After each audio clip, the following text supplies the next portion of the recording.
특성해 주시겠습니다. 한 절씩 교동하고 마지막 절은 합동하시도록 하겠습니다. 여호와는 나의 빛이요 나의 구원이시니 내가 누구를 두려워하리요. 여호와는 내 생명의 능력이시니 내가 누구를 무서워하리요. 악인들이 내 살을 먹으려고 내게로 왔으나 나의 대적들 나의 원수들인 그들은 실족하여 넘어졌도다. 군대가 나를 대적하여 진칠지라도 내 마음이 두렵지 아니하며 전쟁이 일어나 나를 치려 할지라도 나는 여전히 태어나리로다. 내가 여호와께 바라는 한 가지 일 그것을 구하리니 곧 내가 내 평생에 여호와의 집에 살면서 여호와의 아름다움을 바라보며 그의 성전에서 사모하는 그것이라. 여호와께서 환난 날에 나를 그의 초막 속에 비밀히 지키시고 그의 장막 은밀한 곳에 나를 숨기시며 높은 바위 위에 두시리로다. 이제 내 머리가 나를 둘러싼 내 원수 위에 들리리니 내가 그의 장막에서 즐거운 제사를 드리겠고 노래하며 여호와를 찬송하리로다. 아멘. 자비조 나오셔서 특성해 주시겠습니다. 감사합니다. 네, 오늘은 사모합니다라는 주제로 나누려고 합니다. 우선 먼저 시작하기에 앞서 우리 옆 사람에게 이렇게 한번 고백해 볼까요? 참 잘 오셨습니다.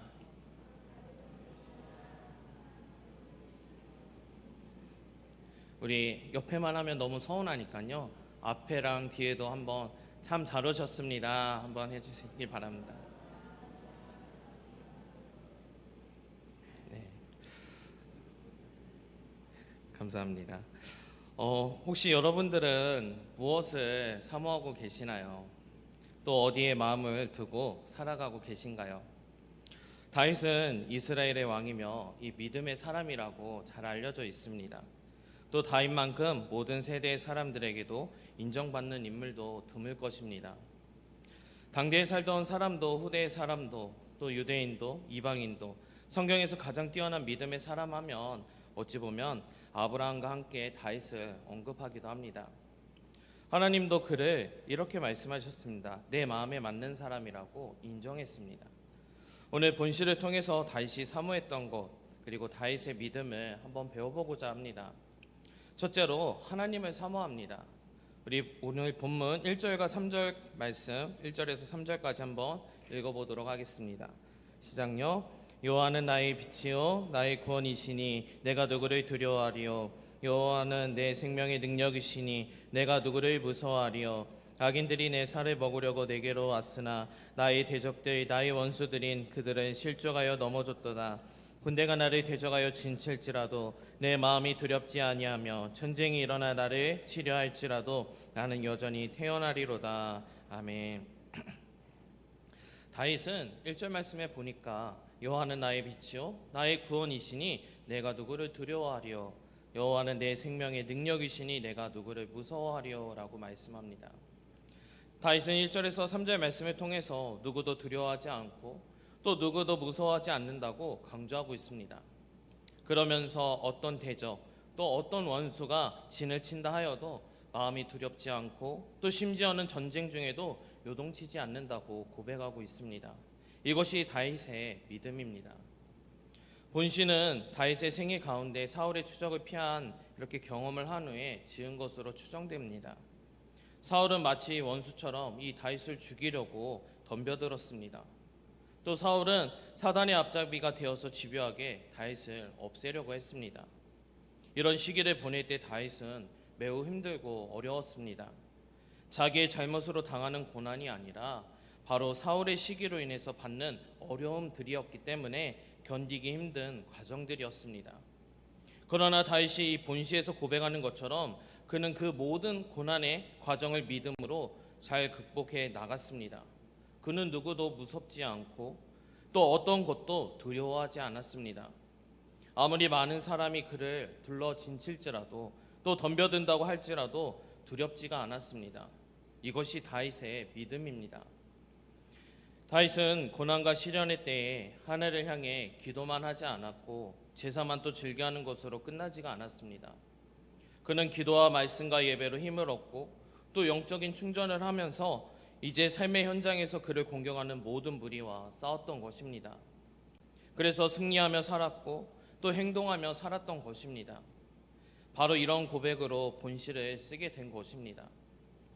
다윗의 믿음은 성전 안에만 머문 것이 아니라 성전 밖으로도 나왔습니다. 다윗의 믿음은 자기 생각에서만 바로 만족한 것이 아니라 그것이 표현된 것입니다. 다윗의 믿음은 말로써 찬송과 기도와 간구로 하나님을 크게 높이는 것에서 그친 것이 아니라 행동으로 또 행함으로 무언가 움직이면서 그의 삶의 현장에서 보여준 것입니다. 이것이 다윗이 인정받는 놀라운 믿음의 바로 모습입니다. 둘째로 성전을 사모합니다. 다윗은 이렇게 고백합니다. 우리 다 같이 본문 4절 말씀 한번 읽어보도록 하겠습니다. 4절 말씀 시작요. 내가 여호와께 바라는 한 가지 일 그것을 구하리니 곧 내가 내 평생에 여호와의 집에 살면서 여호와의 아름다움을 바라보며 그의 성전에서 사모하는 그것이라. 아멘. 이것이 다윗의 믿음이고 또 중심에 자리 잡고 있던 신앙의 모습입니다. 다윗의 평생에 하나님의 집을 사모하며 살았습니다. 또 그 전의 아름다움을 앙망했고 또 그 전을 날마다 사모하며 살았습니다. 하나님이 이런 다윗을 참으로 기뻐하셨던 것입니다. 다윗이 왕이 되면서부터 모든 백성으로 또 하여금 성막으로 발걸음을 옮기게 했습니다. 그리고 성막에 모이면 제사와 축제가 화려하고 아름답게 이루어졌습니다.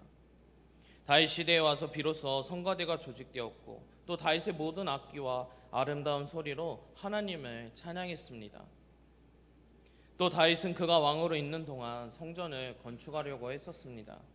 그 이전에도 이후에도 성전 건축을 가장 소중한 업적으로 계획한 사람이 없었습니다.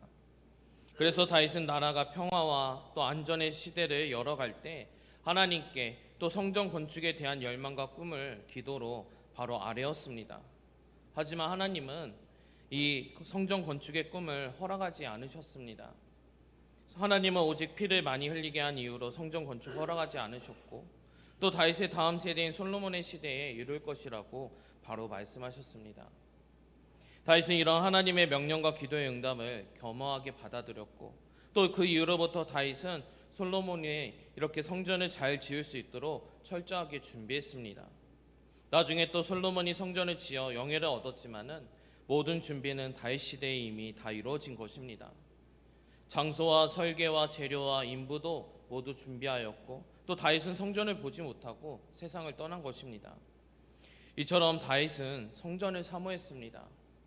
이것이 계기가 되어서 후대의 사람들이 얼마나 성전을 사랑했는지 시편 84편 1절에서 2절 말씀에 보면 이렇게 노래합니다. 만군의 여호와여 주의 장막이 어찌 그리 사랑스러운지요.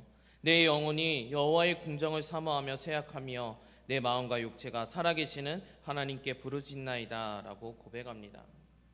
이러한 고백이 우리의 고백이 되기를 주님의 이름으로 축복합니다. 셋째로 다윗은 예배를 사모했습니다. 우리 다 같이 6절 말씀 한번 읽어보도록 하겠습니다. 시작요. 이제 내 머리가 나를 둘러싼 내 원수 위에 들리리니 내가 그의 장막에서 즐거운 제사를 드리겠고 노래하며 여호와를 찬송하리로다. 아멘. 이는 다윗의 믿음입니다. 다윗은 성전을 사랑하고 사모하는 것으로 그치지 않았습니다. 또 성전에서 제사 드리는 일, 하나님을 노래하는 일, 또 여호와를 찬송하는 일을 열정적으로 즐겨했던 사람입니다. 다윗만큼 제사와 예배를 사모하는 인물이 없을 것입니다. 사도행전 15장 16절 말씀에 보면 이후에 내가 돌아와서 다윗의 무너진 장막을 다시 지으며 또 그 허물어진 것을 다시 지어 일으키리니 라고 말씀합니다.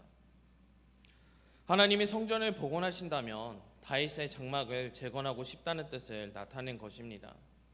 구약에 모세의 장막이 있고 또 솔로몬의 성전이 있고 그리고 다윗의 장막이 있습니다. 모세의 장막은 가장 처음에 세워진 것입니다. 전통과 뿌리가 있어서 이것만큼 의미 있는 장막은 없을 것입니다. 그리고 솔로몬의 성전만큼 아름답고 멋진 성전이 없습니다. 그럼에도 불구하고 하나님은 다윗의 장막을 지목하여서 다시 세우시겠다고 하신 것입니다. 다윗의 장막은 모세의 장막이나 또 솔로몬의 성전에 비하면 어찌 보면 성막으로서 조건도 제대로 갖추지 못하였습니다. 그런데 왜 다윗의 장막이었을까요? 그 이유는 다윗은 예배의 열정을 가지고 있었기 때문입니다.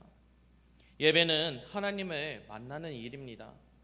예배는 사람을 좋게 하거나 높이거나 또 즐겁게 하기 위한 것이 아닙니다. 오직 하나님의 영광을 위한 것입니다. 그래서 예배는 이 세상에서만 아니라 저 하늘나라에서도 바로 유일하게 지속되고 있습니다. 거기에서 오직 남는 것은 예배뿐입니다. 하나님은 오늘도 예배 드리는 자를 찾고 계십니다. 주님께서 아버지께서 참되게 예배하는 자들은 영과 진리로 예배할 때가 오나니 곧 이때라. 아버지께서는 자기에게 이렇게 예배하는 자들을 찾으시니라. 하나님은 영이시니 예배하는 자가 영과 진리로 예배할지니라 라고 요한복음 4장 23절 24절에 말씀하고 있습니다. 하나님께 영광을 드리는 감격과 환희가 우리를 놀라게 할 것입니다. 그래서 예배가 즐거워야 하는 것이고 그러기 위해서 믿음이 필요한 것입니다. 말씀을 맺겠습니다. 사랑하는 성도 여러분, 다윗은 사모의 사람 또 믿음의 사람이었습니다. 우리는 다윗처럼 성전 사모하는 사람이 되어야 되고 또 하나님을 사모하고 또 예배를 사모하고 믿음의 사람이 되기를 우리는 다짐해야만 합니다.